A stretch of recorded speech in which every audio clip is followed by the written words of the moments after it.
Standards-Based Individualized Education Program, Module 3, Developing Standards-Based Measurable Annual Goals. IEP annual goals set targets of expected performance for individual students to accomplish in one school year. The goals in a student's IEP should relate to the student's need for specially designed instruction to address the student's disability needs and those needs that interfere with the student's ability to participate and progress in the general curriculum. The needs identified in the plot provide the basis for which annual goals are written. Standards-based IEP goals should not be a restatement of the SOL. The goal should be a statement that documents the necessary learning that will lead to the student meeting the standards and should be based on the essential skills and knowledge required to access the content standards. Goals should be stated so that student progress can be measured. Acquisition of these skills requires specialized, uniquely designed instruction over time and periodic assessment of progress following initial collection of baseline data. When developing measurable annual goals based on grade-level academic content standards, you should ask yourself, what are the student's needs as identified in the present level of performance? What skills does the student require to master the content of the curriculum? And what can the student reasonably be expected to accomplish in one school year? Goals should be prioritized, clearly indicating the skills and knowledge most important to long-term academic success. Standards-based skills worksheets are available to assist with identifying and prioritizing potential skills that will need specially designed instruction and/or related services. The worksheet is not required, however, it can be a vital tool in narrowing the focus of the specially designed instruction.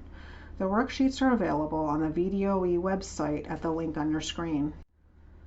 While writing annual goals, the component should include who, student, a time frame, conditions, behavior, and criterion. The time frame specifies the number of weeks or a certain date for completion. Conditions specify the manner in which progress toward the goal occurs and describe the specific resources that must be present. The condition of the goal should relate to the behavior being measured. For example, a goal related to reading comprehension may require the use of a graphic organizer. The graphic organizer is the condition. Behavior clearly identifies the performance that is being monitored. It represents an action that can be directly observed and measured. The goal criterion specifies the amount of growth that is expected. Growth measures how much, how often, or to what standard the behavior must occur in order to demonstrate that the goal has been achieved. When writing annual goals, ask yourself, does the goal have a specific time frame? What can the student reasonably be expected to accomplish in one school year? Are the conditions for meeting the goal addressed? Are the goals written in terms that parents and educators can understand? Do the goals support participation and progress in the general education curriculum, and for preschool students, participation in age-appropriate activities? And finally, do the annual goals support post-secondary goals? Quick check. Review for the following content. As you review your completed annual goals, ensure that the goals relate to information in the plot, are written to address academic and/or functional disability-related needs such as behaviors, are measurable and include a projected level of attainment, and are instructionally relevant and support participation and progress in the general curriculum. In an example of a rising third grader, you would want to have available the standards of learning, the curriculum framework, and the standards-based skills worksheet for third grade.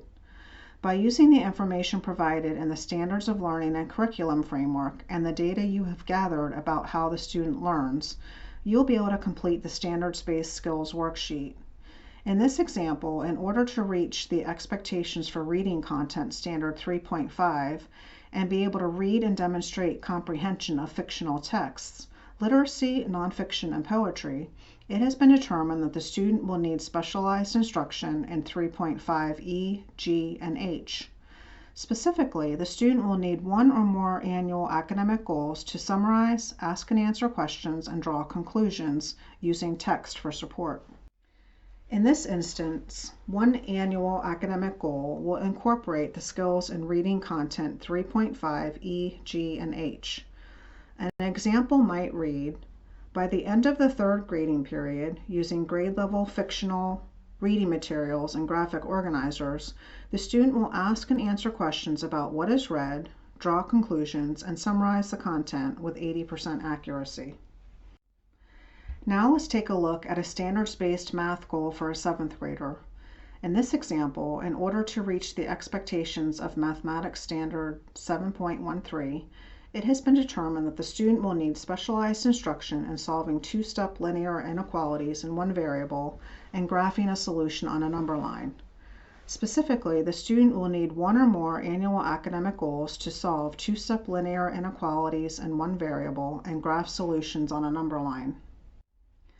Once again, one annual academic goal will incorporate the skills in Mathematics SOL 7.13. An example might read, when given two-step inequalities with one variable, the student will solve the inequality and graph the solutions on a number line with 75% accuracy by the end of the year. The process for writing goals that are based on alternate achievement standards is the same as the process for writing goals based on the general standards, SOLs. According to the regulations, another area to consider when developing goals might be what the child needs to learn or be able to do functionally. These types of goals are typically non-academic and are not part of the academic curriculum standards. They would not be considered standards-based. However, if a child has functional needs that impact participation in the educational environment, such as learning to eat independently, using public transportation, or communicating with an augmentative communication device, or social or emotional needs such as impulse control or anger management, these needs should be described in the plop and goals or accommodations included in the IEP. An example might read, during daily independent practice, Jane will self-monitor her frustration level by asking for help when she does not understand what to do or comprehend the next step in the directions without teacher prompting in 3 of 5 situations. The IEP must include measurable post-secondary goals based on the student's preferences and interests as they relate to transition from school to post-school activities, beginning with the first IEP to be in effect when the student is age 14 or at a younger age if determined appropriate by the IEP team. These goals must be written and updated at least annually in the areas of measurable post-secondary employment, such as integrated competitive employment. For example, John will work full-time in the field of information technology, or Mary will work part-time in a retirement community. Measurable post-secondary education, such as higher education and continuing adult education. For example, John will complete a course of study in the area of information technology at the community college, or Mary will take a literacy class through adult education in order to improve her reading comprehension.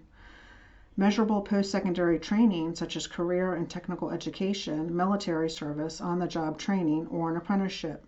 For example, John will complete an internship in the area of information technology in order to improve employment options, or Mary will complete CPR training in order to improve employability. Measurable independent living community participation must be considered, but is not required unless it has been deemed appropriate at this time by the IEP team. This may include adult services, independent living, or community participation. For example, John will use public transportation independently to travel around his community, or Mary will grocery shop and independently prepare meals for herself.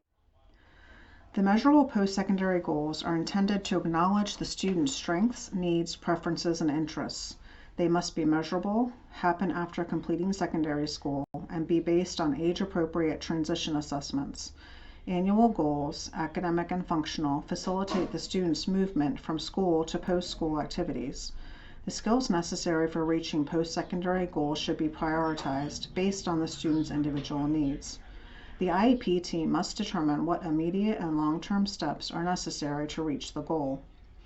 As you develop measurable post-secondary goals and transition needs, ask the student to reflect on, what do you want to do after you finish high school?